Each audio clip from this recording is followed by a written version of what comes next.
He thinks throwing money at us makes him better than us, my mom said. I cut off every cent that night. 72 hours later, my phone blew up with 118 messages. I never thought I'd be the guy who cuts off his entire family without remorse.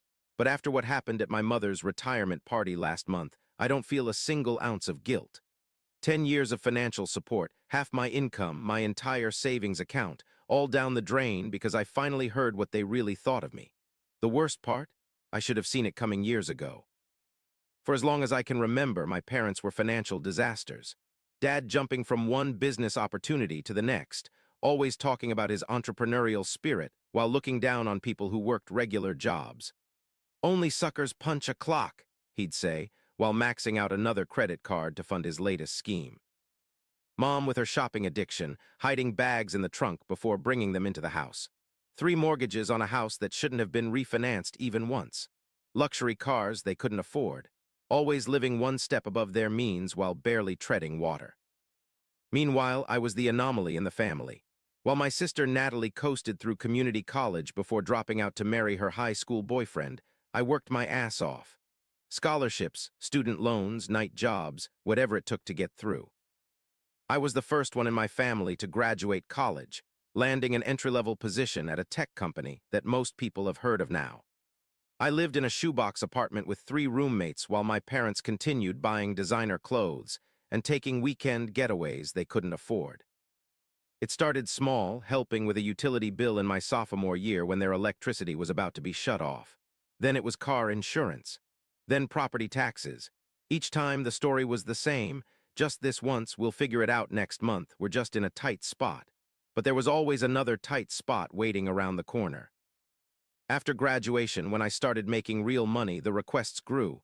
The mortgage was late. Dad's business venture had fallen through. Natalie needed help with her wedding. Mom's credit cards were maxed out again. By the time I was 28, I was paying their $2,800 monthly mortgage. I had cleared $78,000 of credit card debt, only to watch them rack up more.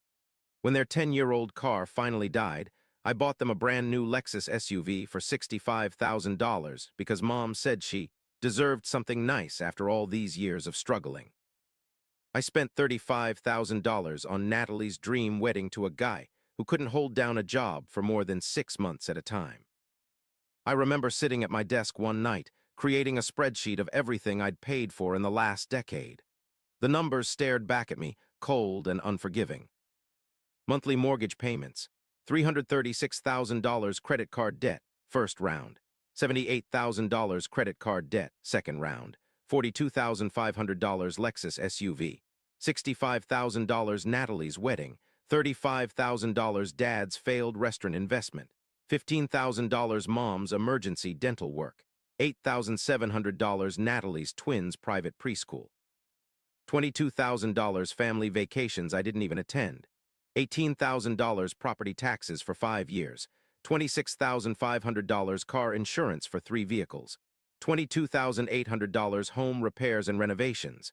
$34,500 monthly allowance for Mom's incidentals. $30,000. Total $734,000. $700 and $34,000. Enough for a luxury home in most parts of the country. Enough for a complete retirement fund. Enough to change someone's life, namely mine. Every milestone in my life got pushed back. The downtown apartment I wanted, too expensive when I was sending them $4,000 a month. The trips to Europe, Asia, South America, maybe next year. The engagement ring for my girlfriend of 3 years. We broke up when she realized my family would always come first financially. "It's like you're married to them," she said on her way out the door. I couldn't even argue. And through it all, the red flags were waving frantically. Mom's casual, "It's just money, Jason," when I expressed concern about another jewelry purchase.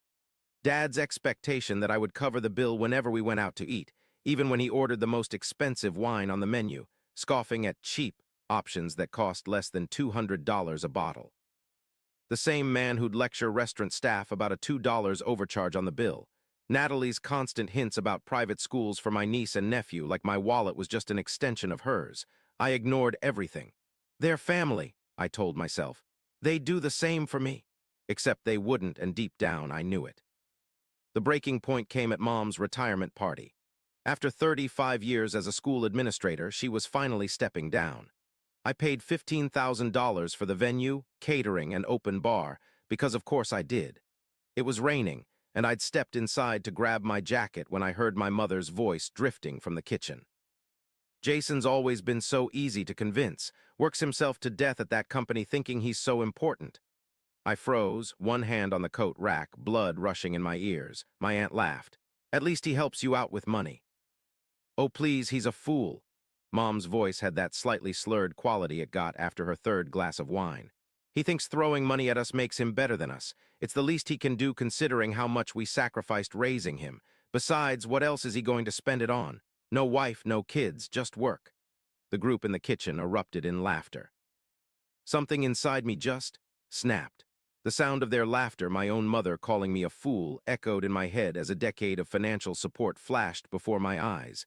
The vacations I never took, the house I never bought, the retirement account I'd neglected to bolster theirs. I walked into the kitchen. The laughter died immediately. 5 faces stared back at me, Mom, Dad, Natalie, my aunt, and my uncle, frozen in a tableau of guilt. Jason, honey, Mom started, but I cut her off. I just want to confirm something I overheard. Do you think I'm a fool for supporting this family? Mom rolled her eyes dramatically. Oh, sweetheart, you're being dramatic. We're just having a little fun. Dad chuckled nervously. Son, your mother's had a few drinks. You know how she gets. I nodded slowly, turned around, and walked out without another word.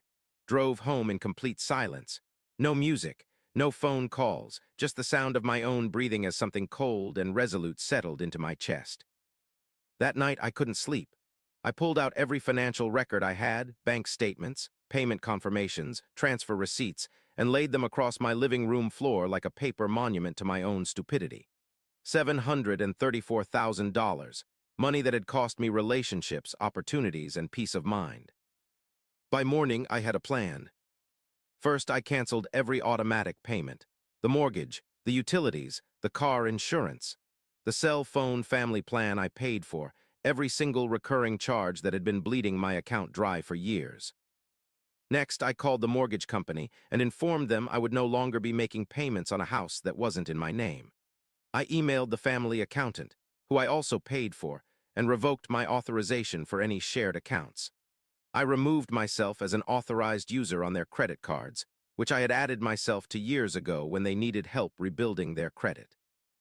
Then I turned off my phone and went to sleep for the first time in years without worrying about anyone else's financial problems. 72 hours later, I turned my phone back on to 47 missed calls, 118 text messages, and 23 voicemails. I ignored all of them and sent a single email to every member of my immediate family. As of today, I am terminating all financial support. I will not discuss this decision or reconsider. Please respect my decision and do not contact me. The responses were exactly what I expected. Mom, stop being childish. You'll get over this by Monday. Dad, son, you're overreacting. Your mother didn't mean anything by it. Natalie, you can't just cut us off. What about Mom and Dad's bills? What about the kids' tuition? I didn't respond to any of them. As the days passed, the messages evolved from dismissive to desperate to manipulative. Mom started with, I raised you better than this before moving to your father, and I gave up everything for you. When that didn't work, the health concerns started. Headaches, chest pains, insomnia, all supposedly brought on by my cruel abandonment. If anything happens to me, it's on your conscience, she texted on day 12. Dad's approach was different. He vacillated between stern lectures about family duty and pathetic attempts to convince me they would change. We'll be more appreciative, he promised in one voicemail. We'll set up a budget, he said in another, never once acknowledging what they had done or how they had used me. Natalie was the most direct. You're punishing my children for something they didn't do, she wrote in a rambling email. They won't be able to stay in their school. They'll lose their friends. They're just kids, Jason. I changed my phone number, moved to a new apartment, set up email filters to automatically archive anything from them, started seeing a therapist to work through the guilt, anger, and grief. The first real consequences hit about 30 days in. The mortgage payment was missed. Late fees accumulated. The car payment went overdue. Utilities sent shut-off warnings. Credit scores started to plummet, and with each new development, the emotional manipulation intensified. My mother showed up at my office, tears streaming down her face, clutching her chest. "I can't believe my own son would do this to me," she wailed in the lobby, loud enough for everyone to hear. Security escorted her out while she sobbed about how she'd given me life and this was how I repaid her. Dad sent a handwritten letter about how he'd always been proud of me, a blatant lie, as he'd never said anything of the sort, and how he knew I was just going through something. He included some of my childhood drawings, as if that would magically make me forget decades of financial abuse. Natalie's husband Tom called, surprisingly the most reasonable of the bunch. "Look, I get it," he said. "They've been using you, but Natalie's freaking out about the kids, and I wondered if maybe you would consider helping just with their tuition. They really love that school." I hung up on him. Mom's birthday came and went, then Thanksgiving, then Christmas. I spent the holidays alone, alternating between relief at not having to bankroll another extravagant family gathering and a hollow sadness for the family I thought I had. 2 months in, my cousin Ryan, the only family member I still spoke to, warned me they were planning something bigger. "They're getting desperate," he said. "The bank's threatening foreclosure, and they've run out of other relatives to hit up for loans." "What are they planning?" I asked, my stomach tightening. "They think if you lose your job, you'll have no choice but to come crawling back. They're talking about contacting your work, making stuff up to get you fired." My blood ran cold. "They wouldn't. Jason, they're drowning. Drowning people don't care who they pull down with them." Sure enough, anonymous emails started arriving in my boss's inbox, claiming I had substance abuse issues, that I was embezzling company funds, that I was harassing female colleagues. Mom and Dad showed up at the office lobby one afternoon, causing such a scene that security had to escort them out. Natalie started reaching out to clients I worked with directly, feeding them elaborate stories about my mental breakdown. I met with HR immediately, documented everything, and had our legal team send a cease and desist letter. The attempt stopped, but the damage to our relationship was irreversible, not that there was much left to salvage. Around the 90-day mark, the repossession company came for the Lexus. I know because Ryan texted me a photo of the empty driveway with the caption, "It's getting real now." The bank sent a second warning about the mortgage. Dad, at 68, took a job as a night stalker at a grocery store, the same chain he used to mock as where the failures work. The man who once said retail workers were too stupid to get real jobs was now wearing a blue vest and arranging cans on shelves for minimum wage. Mom started selling her jewelry, the same pieces I had paid off when I cleared their credit card debt. Designer handbags appeared on local Facebook selling groups. The luxury furniture they'd bought while I was living with roommates to save money suddenly became priced to sell. Natalie's marriage imploded. Tom had apparently been silently seething about her financial dependence on me for years. Once that support vanished and she started pressuring him to make up the difference, he reached his breaking point. He moved out, filed for joint custody of the kids, and according to Ryan, seemed happier than he had in years. Through it all, I remained firm in my decision, even as mutual friends reached out to check on me, with thinly veiled messages from my family. Even as I scrolled past a fraudulent GoFundMe campaign claiming my elderly parents had been abandoned by their ungrateful son. I reported it, and the platform took it down within hours. 3 months into my self-imposed exile, I took my first real vacation in a decade. 2 weeks in Japan, something I'd been dreaming about since college. I posted no pictures, told no one except my boss where I was going, and for the first time in memory, I truly relaxed. No emergency calls about overdue bills. No last-minute wire transfers to cover unexplained expenses.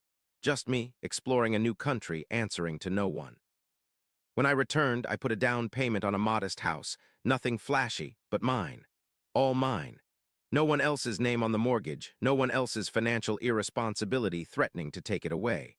Just 4 walls and a roof that represented the first thing I had done solely for myself in years. 6 months after the retirement party, Ryan called to tell me Mom was in the hospital. Stress-induced hypertension, he said. Dad was a mess, suddenly looking every bit of his 68 years and then some. The house was gone, lost to foreclosure. They were staying with a distant cousin in a 2-bedroom apartment on the other side of town, the bad side they used to warn me to avoid. Dad was working double shifts at the grocery store, coming home with swollen feet and a broken spirit. Mom was on multiple medications they could barely afford, even with Medicare. Natalie had moved in with them, children in tow, sharing a bedroom with the twins while her divorce processed. The private school was long gone. The kids now attended the local public school that Mom used to call dangerous whenever they drove past it. The irony was almost too perfect. "They want you to know Mom's asking for you," Ryan said, his voice careful, neutral. "She says she's sorry." I felt a twinge of something, not quite guilt, not quite sadness, but something human nonetheless. I sent a message through Ryan. "I've heard Mom is sick. Here's information for the county health services that provide assistance to low-income seniors. I wish her well, but my support ended the day I heard the truth about how you all see me." I added, "I've paid enough financially and emotionally for a lifetime. This chapter is closed." That was 2 weeks ago. My phone hasn't rung with unknown numbers since. No more emails have slipped through my filters. No more surprise visits or public ambushes. Just silence which feels suspiciously like freedom. Sometimes I wonder if I did the right thing, if cutting them off completely was too harsh. But then I remember my mother's voice, wine-slick and casual. "He's a fool." I remember a decade of thankless support. I remember the life I put on hold to prop up theirs. I remember the spreadsheet, $734,000. Years of my life converted to a number that meant nothing to them but everything to me. The therapist says I'm making progress, that recognizing financial abuse is the first step to healing from it, that some family dynamics can't and shouldn't be saved. She tells me it's normal to mourn the relationship I thought I had while accepting the reality of the one I actually had. Yesterday, I got a promotion at work, the one I would have received 2 years ago if I hadn't been constantly distracted by family emergencies. Next month, I'm going on a date with someone I met at a coffee shop, the first date I've been on since my ex left. This weekend, I'm building a fire pit in the backyard of my new house, a house that exists because I finally chose myself. I used to think family meant sacrifice at any cost, that love meant giving until there was nothing left, that my worth was tied to what I could provide. Now I know better. Sometimes the healthiest thing you can do is walk away. It took me 10 years and over $700,000 to learn that lesson, but I finally feel free.